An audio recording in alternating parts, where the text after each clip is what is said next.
welcome everybody. My name is John from the Worcester Youth Neon Dancers, and we are part of the Southeast Asian Coalition.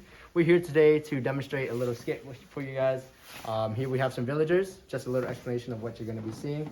Some villagers, we have a mythical creature hiding behind you, and a little bit more that you're going to see in a second. And I hope you guys enjoy, all right? So here today, I'm going to be telling you a little bit about the origin of lion dance. The origin of lion dance started with a mythical creature that used to come down from the mountains and terrorize the villagers.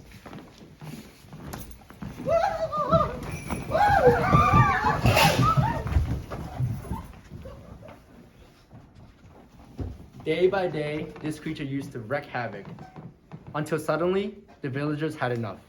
They decided to stand their ground. They collected pots and pans and created costumes that symbolized strength and power. And with this, they attacked.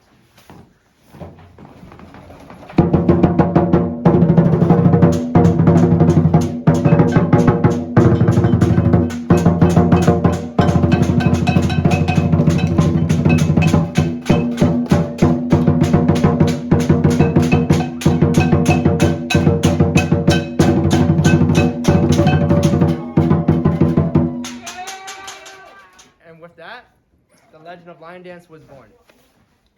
All right, guys, I hope everyone enjoyed that skit there.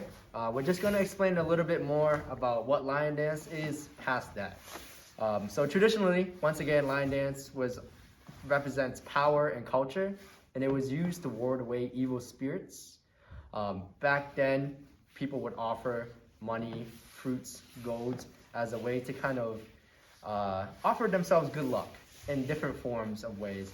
And Vin here is going to talk a little bit about how lion dance has transformed traditionally to now our modern day lion dance. So even in modern day, there's still some aspects of traditional that we use.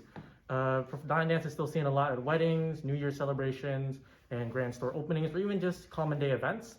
But also it has grown to almost a worldwide sport. And the transition from traditional and modern day has really been cemented by the fact that now it has become an international thing that's just not one that's done out of culture, but also done out of athleticism. And in lion dance as well, traditionally, like I was talking about earlier, we have offerings, such as these red envelopes here. These red envelopes symbolize money and prosperity. And then there are other symbols as the orange and lettuce. The orange is also a sense of money, and so is the lettuce. I guess everything there is a sense of money, but it's all for good luck. When you offer it to the lion, it's kind of like asking for a blessing. And then today, in the modern day, it still carries. It's not as significant, but it still holds that same meaning. Okay? And to that, I wish everyone well. Happy New Year's and stay safe. Thank you so much. Thank you, guys. Thank you. Thank you.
Hello, patrons of the Public Library of Brookline.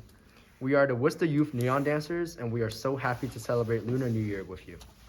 Special thanks to the Brookline Library Foundation, the library trustees, and the Brookline Asian American Family Network for making all of this possible. Today, I just have a few questions to ask my teammates about some of their interests with the team, okay? You guys ready for these questions? Yeah, absolutely.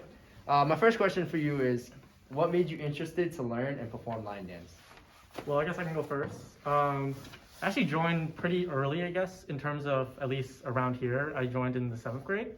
And I think I just wanted to have a way to connect back to my culture, especially during that time. Because I was born in Vietnam, but I never really felt a connection until I started doing more stuff that had to do with the cultural aspects of Vietnamese culture. Yeah. You ready? For me, I've always grew up around my brother. I've always wondered what he did after school because he was never home. But as I grew up, I began to realize he was actually line dancing. So I was actually very inspired to watch him do all this stuff. And here I am. Cool. And legend says that you guys are actually pretty good at line dance here. How frequently do you practice? And do you guys study line dance on your free time? Oh, I think the answer's been changing a bit as of recent, especially been increasing for me. I actually train with the team up at my college, Cornell University Line Dance. Shout out to you guys. But I would say we train every week, twice a week with everybody, about 2 hours each time. And then I train by myself about once a week, 2 to 3 hours. Due to COVID, we have restricted our practices to once a week. But prior to COVID, we usually have 3 times a week, Wednesday, Thursday, Friday. But now we only have them Wednesday. And you watch a lot of film at home, don't you? Yes. Yeah. So, my next question for you is, what are the few favorite things about line dance? And like, have you learned anything about yourself that surprised you while line dancing? You want to take this first? Sure. My favorite part about line dancing is just being able to connect with culture and just connect with the people in the audience. It's more or less when every time I perform and I do like a big trick, it's always like a wow factor. I love seeing the smiles on people's faces, and it just brings me so much joy. Yeah. I would definitely say my answer is pretty similar to Brian's. Though I also really enjoy just teaching and just helping others learn it, because I know that I would not be able to become as good as I am, quote unquote, without a lot of the people here at Seek helping me out when I was first learning. Nice. And Brian, you talked about tricks, and you both kind of said you had a few hours of practice a week. What would you say is the hardest part of line dance? Stacks, isn't it? Yeah. Usually, it's one of the things that I feel like I never can do enough or get good enough at. It's just a lot of stacking. And just to demonstrate one of those, we actually have a move that we really enjoy that we actually made with the team, and we can demonstrate it now. Sure. And you guys call this stacking, right? Yeah, stacking is any move that requires you to do essentially some aerial movements rather than being on the ground. All right, let's see it. All right, let's go. Practice jump now? Yes. Yeah.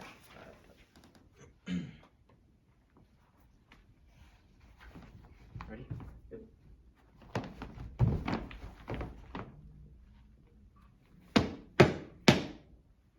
Nice. That's good, guys. I can see why people are pretty wild, huh?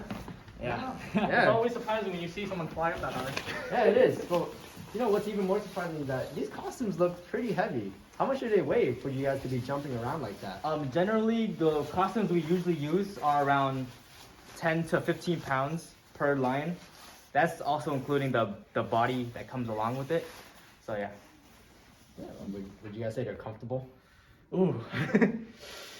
I can't personally say because I'm not a tail, but I wish I could say yes to that question, but really, it is a struggle. No matter how long you do this for, it gets hot in there. You can't see much. But again, I love the sport and I still do it. Nice.